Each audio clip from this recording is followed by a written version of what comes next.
చెరువులు, కబ్జాలు, కూల్చివేతలు. అక్రమార్కులు ఎవరైనా సరే కూల్చడం మాత్రం పక్కా అంటున్నారు హైడ్రా అధికారులు. ప్రస్తుతం మనం హైడ్రా కమిషనర్ ఏవి రంగనాథ్ సార్తో ఉన్నాం. మరిన్ని వివరాలు వారిని అడిగి తెలుసుకుందాం. సార్ చెప్పండి, హైడ్రా లక్ష్యం ఏంటి? చెరువులు, కబ్జాలు, ఈ కూల్చివేతలపై మీరేం? హైడ్రా లక్ష్యం కేవలం చెరువులు ఇది కూల్చివేతలు ఒక్కటే కాదు. దీంట్లో మీకు చూస్తే హైడ్రా అనేది అది ఒక యాక్రోనిమ్. దాని ఏంటంటే Hyderabad disaster response and asset protection agency. అంటే డిజాస్టర్ రెస్పాన్స్ విపత్తులు ఏమైనా వచ్చినప్పుడు దానికి వెంటనే త్వరగతిన మనకు వెంటనే దానికి రెస్పాండ్ అవ్వటం అనేది అది అది ఉంటుంది. నెక్స్ట్ తర్వాత అసెట్ ప్రొటెక్షన్. అసెట్ ప్రొటెక్షన్ అంటే ఏంటి? మన ఏంటి గవర్నమెంట్ అసెట్స్ లేకపోతే దీనికి సంబంధించిన ఇది disaster related assets, especially like lakes, చెరువులు ఉంటాయి, నాలాలు ఉంటాయి, లేకపోతే కనుక పార్కులు కూడా మనకు ఉంటుంది ఈకోసిస్టమ్ని ప్రొటెక్ట్ చేయడానికి. నెక్స్ట్ దీంతోపాటు మన గవర్నమెంట్ ల్యాండ్స్ కూడా ఉన్నాయి మాకు స్కోప్లో. నెక్స్ట్ ఇంతే కాకుండా ఈవెన్ లేఅవుట్స్లో ఓపెన్ స్పేసెస్ ఉంటాయి. అంటే ఓపెన్ స్పేసెస్ అంటే ఇప్పుడు ఏదో అది ఆఫీస్ కనో లేకపోతే స్కూల్ కనో దేనికో కేటాయించారనుకోండి, దాని తర్వాత అక్కడ అసోసియేషన్ వాళ్ళు అమ్మేయటమో లేకపోతే కొత్త లేఅవుట్ తీసుకొచ్చి ఆ పాత లేఅవుట్ మీద వాళ్ళు ఏమైనా చేయటం ఇట్లాంటివి చేస్తే కూడా మా స్కోప్ ఆఫ్ వర్క్లో వస్తుంది. సో ఇవన్నీ కూడా ఏంటంటే అసెట్స్ ప్రొటెక్షన్ ఎందుకు మనకు ముఖ్యం? డిజాస్టర్ మేనేజ్మెంటు లేదా డిజాస్టర్ రెస్పాన్స్ మనం దాన్ని ఎఫెక్టివ్గా హ్యాండిల్ చేయాలంటే చెరువులు చాలా కీలకమైన భూమిక పోషిస్తాయి. ఎందుకు అన్ని చోట్ల కూడా మీరు ఇప్పుడు బెంగళూరులో చూస్తున్నారు, ప్రతి సిటీలో కూడా మీరు ఆల్మోస్ట్ ఎవ్రీ సిటీలో కూడా ఈ చెరువులు అనేది ఆ కీలకమైన పాత్ర పోషిస్తున్నాయి. దానికి ఇప్పుడు దాన్ని మళ్ళీ ఏంటంటే దాని పూడిక అంతా కూడా తీయటము, దాన్ని రివైవ్ చేయటం అనేది చాలా ఇంపార్టెంట్ అనమాట డిజాస్టర్స్ని మనం ప్రివెంట్ చేయటం. ఎందుకంటే మనకి మీకు తెలుసు అన్ని చెరువులు కూడా దాదాపుగా కబ్జా అయి ఉన్నాయి. నిన్న మేము చూపించాం ఇక్కడ పవర్ పాయింట్ ప్రజెంటేషన్లో కూడా 56 చెరువులకు సంబంధించిన ఒక స్టడీ ఏదైతే ఉందో ఆ study national remote sensing agency చేసిన దాంట్లో దాదాపు 60% మనకి చెరువులంతా కూడా కబ్జా అయ్యింది. ఇది 2023 దాకా ఉన్న డేటాని, అంటే 1979 నుంచి 2023 దాకా 44 సంవత్సరాల్లో దాదాపు 60% పైన చెరువులు మొత్తం ఎంక్రోచ్ అయినాయి. అది 24 అంటే ఇంకో 1 ఇయర్ కూడా కలిపితే బహుశా అది ఇంకా కాస్త ఎక్కువ ఉండొచ్చు. ఇదే మనం ఇట్లానే వదిలేస్తే కనుక ఇంకో 10 ఏళ్ళకి బహుశా నేను అనుకోవటం 5-10% కూడా మిగలదు అనమాట చెరువులు. అంటే ఇది చాలా మనము క్రిటికల్ పరిణామాలు ఇవన్నీ కూడా చాలా డేంజరస్ పరిణామాలు. అంటే ముందు చెరువులు లేకపోతే కనుక ఏమవుతుంది? సింపుల్, మీకు వర్షం పడ్డప్పుడు చెరువులన్నీ పూర్తి చేస్తున్నారు, అక్కడ ఇల్లులు వస్తున్నాయి. ఇల్లులు వస్తే కనుక వర్షం ఆ చుట్టుపక్కన క్యాచ్మెంట్ ఏరియా ఉంటుంది. క్యాచ్మెంట్ ఏరియా అంటే వర్షం ఎక్కడ పడితే కనుక ఆ ఏరియాలో పడ్డ వర్షం పారుకుంటూ, దాన్ని రన్ ఆఫ్ అంటాం, పారుకుంటూ వచ్చి మళ్ళీ ఎక్కడికి వస్తుంది? చెరువులోకే రావాలి. చెరువులో పూడిస్తే కనుక ఎక్కడ పోద్దా నీళ్ళు? ఆ చెరువులోనే ఆ చుట్టుపక్కల అక్కడే ఉంటుంది అనమాట, ఇళ్లలోకే వస్తుంది. లేదా అక్కడ వెళ్ళలేక వాటర్ అంతా కూడా ఇళ్లలోకి ఉంటుంది, రోడ్ల మీదకి వస్తుంది, మొత్తం జలమయం అవుతుంది అనమాట. గతంలో చెరువులు ఉండి ఆ చెరువు నిండితే కనుక నెక్స్ట్ చెరువుకి మళ్ళీ ఒక నాలా ద్వారా అలుగుబారి దానికి వెళ్ళి కనెక్ట్ అయ్యేది. అంటే దాన్నే గొలుసు కట్టి చెరువులను కూడా మనం అంటాం.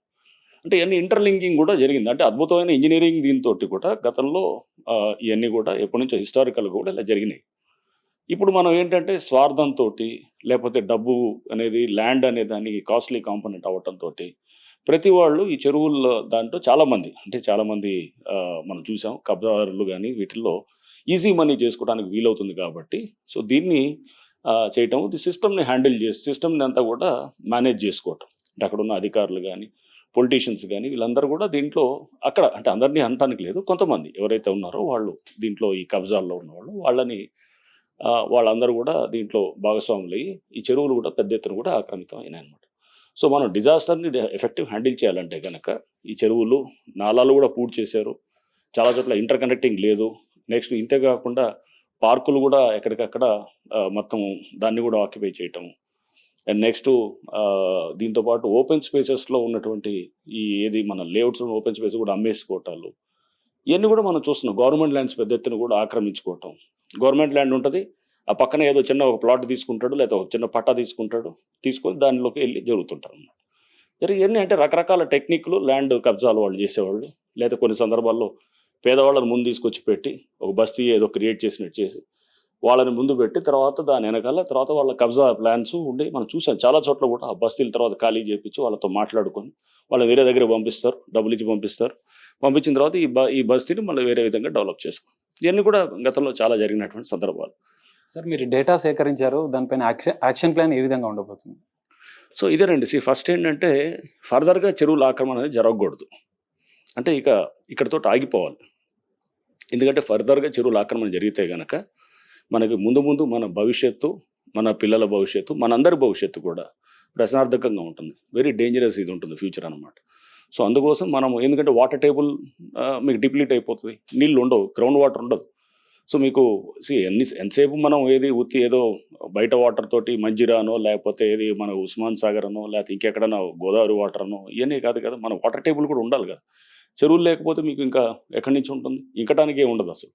సో చెరువులు అనేది మీకు వాటర్ టేబుల్ మెయింటైన్ చేయడానికి చాలా ఇంపార్టెంట్, ఇకలాజికల్ బ్యాలెన్స్కి ఇంపార్టెంట్, ప్లస్ మీకు ఏంటంటే ఒక ఫ్లడ్డింగ్ కాకుండా ఒక సివిక్ లైఫ్ డిస్టర్బ్ కాకుండా ఉండడానికి కూడా ఇంపార్టెంట్. సో ఇవన్నీ కూడా మనం చూస్తే కనుక ఇకలాజికల్ బ్యాలెన్స్ కూడా చెరువులు అనేది చాలా అవసరం. సో ఆ చెరువు ఉండటంతో ఆ చుట్టుపక్కలంతా కూడా మీకు ఏంటంటే ఒక ఎన్వైరన్మెంటల్గా మీకు ఏంటంటే ఒక బ్యాలెన్సింగ్ ఫ్యాక్టర్గా ఉంటుందన్నమాట. సో ఇవన్నీ డిస్టర్బ్ అయినప్పుడు మనకి న్యాచురల్గా ఏమవుతుంది, మనకి అంతా ఇప్పుడు మనం చూస్తున్న పరిణామాలు ఇది.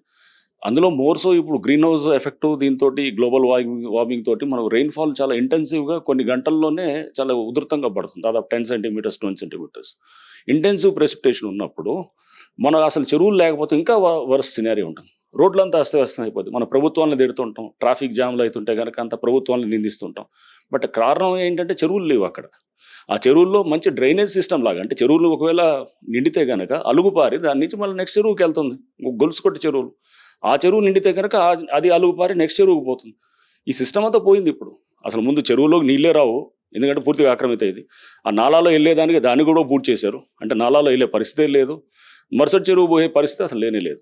సో ఈ వాటర్ అంతా అక్కడ ఉండడంతో ట్రాఫిక్ డిస్టర్బెన్సు, ఫ్లడ్డింగ్ అవుతుంది, ఇళ్లలోకి అంతా కూడా మొత్తం నీళ్లు రావటం, చిన్నపాటి వర్షానికే మొత్తం ఇనండేట్ అయిపోయి ఆస్తి నష్టాలు అవుతుంది, సివిక్ లైఫ్ అంతా కూడా అతలకుతలం అవ్వటం అంతా కూడా జరుగుతుంది అనమాట. సరే, ఈ కబ్జాలో అక్రమ నిర్మాణాల్లో పొలిటికల్ లీడర్స్ పాత్ర పైన మీరేమంటారు? నేను అదే చెప్తున్నాను కదండి. పొలిటీషియన్స్ లేకపోతే అక్కడ ఎవరన్నా బిజినెస్ వాళ్ళు, రియల్ ఎస్టేట్ వాళ్ళందరికీ ఎందుకంటే ఈ సిస్టమ్ని మేనేజ్ చేసుకునేది ఎఫెక్టివ్గా వీళ్ళే ఉంటారు. సిస్టమ్ అంటే ఎవరు ఉంటారు, అధికారులు కానీ అక్కడ అందరినీ కూడా మేనేజ్ చేసుకోవటం, వాళ్ళకి డబ్బు ఇచ్చో లేకపోతే వాళ్ళని రకరకాల పద్ధతుల్లో వాళ్ళని చేస్తూ అక్కడ లోకల్ సెటప్ని వాళ్ళు కంట్రోల్ తీసుకుంటారు. కాబట్టి వాళ్ళకి ఈజీగా అక్కడ ఏంటంటే కబ్జాలు చేసినా కానీ కూడా ఎవరు రెస్పాండ్ కాకుండా ఉండేటటువంటిది ఉంటుంది.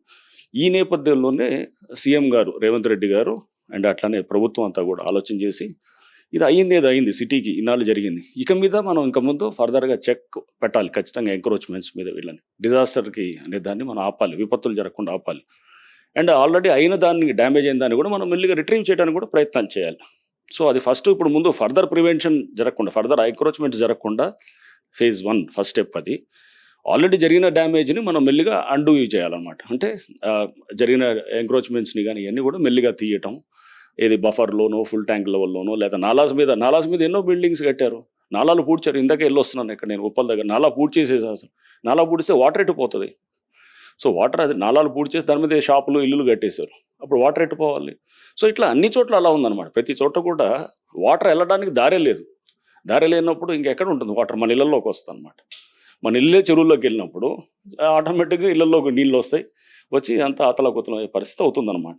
సో దీనికి ప్రభుత్వం కూడా చాలా పెద్ద ఎత్తున స్పందించి దీని హైడ్రా అనే దాన్ని ఒక ఇన్స్టిట్యూషన్ని తయారు చేసి, గతంలో ఈవీడిఎంలో ఉన్నటువంటి ఏదైతే కనుక ఈ పోస్ట్ ఉందో దాన్ని మళ్ళీ ఇప్పుడు ఇండిపెండెంట్గా చేసి ఒక ఐజీ ర్యాంక్ ఆఫీసర్ని దానికి హెడ్ చేస్తూ, దీనికి ఒక ఇండిపెండెన్స్ ఇస్తూ, ఒక head of the department HOD status ఇస్తూ, దీనికి కావాల్సినటువంటి బడ్జెట్ అంత మ్యాన్ పవర్ కూడా ఇస్తూ దీన్ని బలోపేతం చేస్తూ ఈ కబ్జాలు ఆక్రమణలు చెక్ చేయాలి అనేటటువంటి ఒక సదుద్దేశంతో ఇది ఫ్లోట్ చేసినటువంటి సంస్థ. సార్, కొంతమంది పేదలు రోడ్డున పడ్డారనే ఆరోపణలు వస్తున్నాయి, అంటే వారికి ఆల్టర్నేట్ ఆప్షన్ ఏమైనా చూపిస్తారా?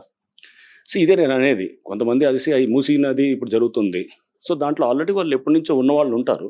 గవర్నమెంట్ వాళ్ళకి డెఫినెట్గా వాళ్ళకేదో ఏదో ఒక ప్యాకేజ్ ఆఫర్ చేస్తూ వాళ్ళకి వేరే ఎక్కడన్నా ఇది చేస్తూ, బట్ పేదవాళ్ళను ముందు పెట్టి ఒక టెంపరీ స్ట్రక్చర్స్ లేదా ఏదైనా తీసుకొచ్చి కబ్జాకి వాళ్ళని ఒక ఆయుధంగా వాడుకునేటటువంటిది కూడా చాలామంది ఉన్నారు.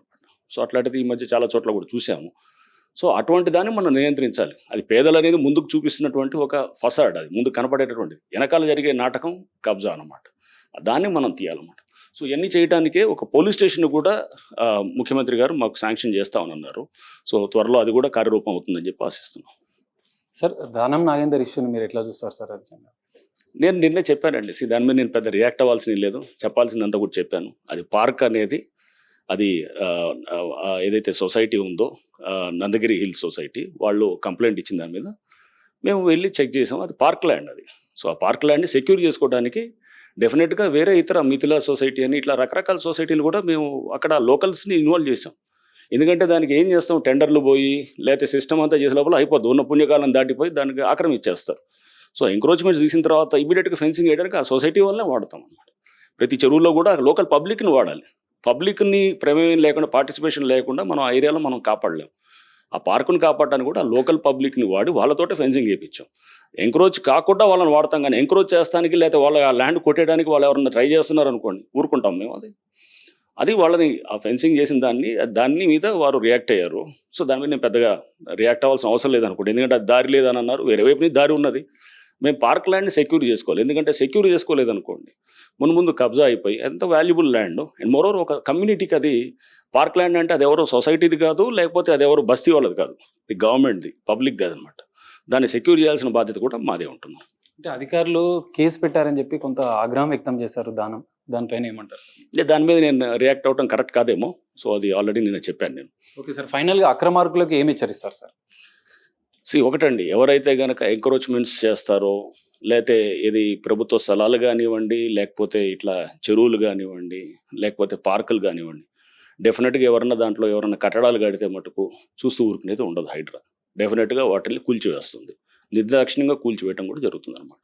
సో, అది మీరు అందుకోసం నేను రియల్ ఎస్టేట్ వాళ్ళకో లేకపోతే ఎవరన్నా ఇండివిజువల్స్ కూడా మీరు దయచేసి ఇటువంటి వాటిల్లో బఫర్ జోన్‌లోనో, లేతే ఇది మన ఎఫ్‌టీఎల్‌లోనో, పార్కుల దగ్గరలోనో లేదా ఇట్లాంటి వాటిల్లో మీరు దయచేసి ఇట్లాంటి కట్టడాలు చేయకూడదు. పబ్లిక్ కూడా మేము రిక్వెస్ట్ చేసేది ఏంటంటే ఇటువంటి వాటిల్లో మీరు ఎక్కడ కూడా కొనొద్దు, కొని మోసపోవద్దు. రేపు ఎందుకంటే అది కూల్చివేసినప్పుడు మీరు అంతా అంటారు, మేము ఇంత కష్టపడి మేమంతా రూపాయి మొత్తం కూడా సేవ్ చేసి మేము ఇట్లా కొన్న తర్వాత ఇట్లా చేస్తే కరెక్టా అని అడుగుతారు. బట్ అది ఇట్లా అందరు చేయబట్టే కదా ఈ పరిస్థితి ఇప్పుడు వచ్చింది. ఇప్పుడు మొత్తం మనం వందలాది స్ట్రక్చర్స్ ఇవన్నీ కూడా ఇప్పుడు వచ్చినాయన్నీ కూడా ఇలానే ఉన్నాయన్నమాట. సో, దాన్ని ఇప్పుడైనా మనం ఆపకపోతే గనక ఇంకా ముందు మనం దీని గురించి చర్చించడం కూడా వేస్ట్ అయ్యేటట్టు ఉంటుంది అనమాట. అలా అసలైన తొలి వెలుగు. ఫాలో వాట్సాప్ @తొలి వెలుగు official.